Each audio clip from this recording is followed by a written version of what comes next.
My name's Jen, and I'm supposed to be walking with that man and that dog there, but I'm too slow apparently, and this is what I'm doing right now.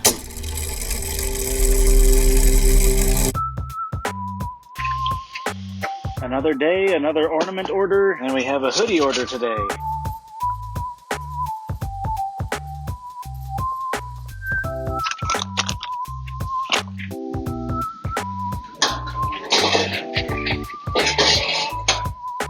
Well, having shipped out the merch, I need to head to the Complexly office because today I'm hosting SciShow. With coronavirus a thing, Complexly office is usually pretty quiet. Today we've got what does it mean for a virus to be airborne, how the ocean floor got filled with riches, we're teaching robots and AI to design new drugs, flowers, bees, and yeast. It's a pollination love triangle.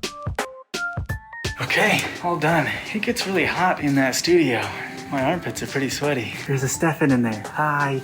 I recently asked on our community Discord, what do you think is the most unusual thing about me? There were a few interesting answers, but I think what I should have asked was, what do you think is the most unusual thing about you? This conversation came up because I was talking with a group of friends, and one of them said something that was, to me, completely out of character for them. Like, if someone was a die-hard, Trump-supporting, Fox News-watching Republican, and they casually mentioned something about being pro-choice, that would be weird. So in the moment, I was like, whoa, dude, that doesn't line up with anything else I know about you. It ended up being kind of a humbling experience to be reminded that you can know a fair amount about someone, but you still can't extrapolate from that and assume that you know everything about them. And everyone has things like that that are weird. We can construct an imaginary person who is the average of an entire population, and that population can be the entire human race, or all Americans, or all liberals in America, or all liberals in America who identify as LGBTQ+. In any case, you can pluck one member of that population out, and most of their traits will line up with our imaginary person who is the average of that population. In most ways, they will be normal. And I'm not using normal to imply any sort of value judgment.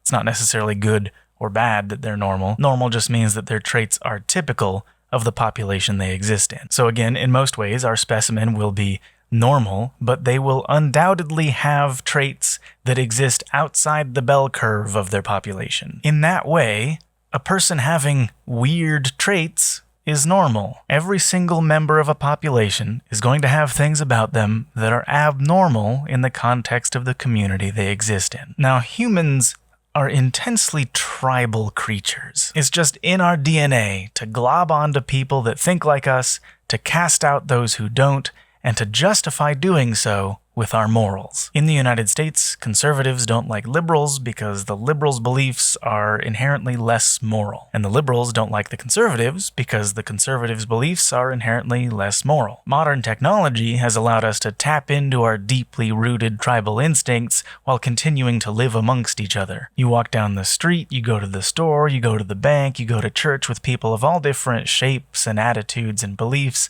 but on Twitter or Instagram or Facebook, you follow people that you agree with, and you block people that you don't. On these platforms, it's hard to have a meaningful exchange of ideas for a multitude of reasons, and it's really easy to get baited into a shouting match. One place that I personally struggle with this sort of tribal mentality is when I discover that someone believes in astrology or homeopathy or some kind of alternative medicine thing. My natural tendency is to allow my disappointment in their belief to color how I feel about them as a person, rather than just that one belief of theirs. All of us have prejudices like that, and social media has allowed us to turn it up to 11. It's just so blatantly obvious that we're on this path of increasing polarization about a wide variety of issues, and I find myself wishing that everyone, myself included, put more effort into talking and listening and agreeing to disagree and being open-minded to change. What I'm not saying is that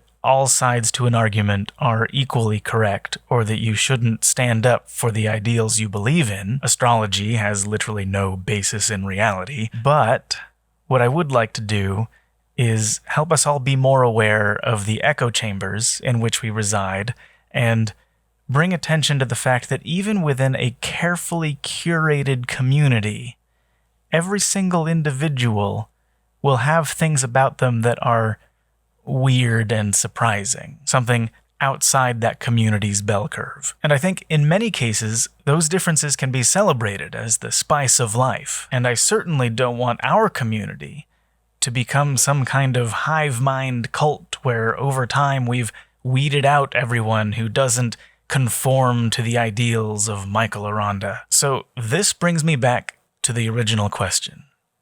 What do you think is the most unusual thing about you? I want to know what makes each of you weird. I want to know what kind of variety of personalities and habits and beliefs and histories we have in our midst. And just to make sure that everyone feels comfortable sharing, if you read something in the comments that makes you feel uncomfortable or something you disagree with, let's not resort to personal attacks. I'd like us all to aspire to be capable of critiquing ideas while still extending love and respect to the human beings who hold those ideas. So to that end, I'll be removing any comments that I interpret as hostile. Now, the thing that I think is most unusual about me is something I'm not going to talk about in this video. It's something that I've considered coming out of the closet with for years, and I mostly feel ready to do that, but it definitely deserves a video of its own. So in the meantime, I'll share this little tidbit with you that you might find surprising. In 2004, I voted for George W. Bush. Would modern Michael make the same decision? No, but I was a different person back then. I look forward to seeing your comments. Thanks for watching, and I'll see you next time.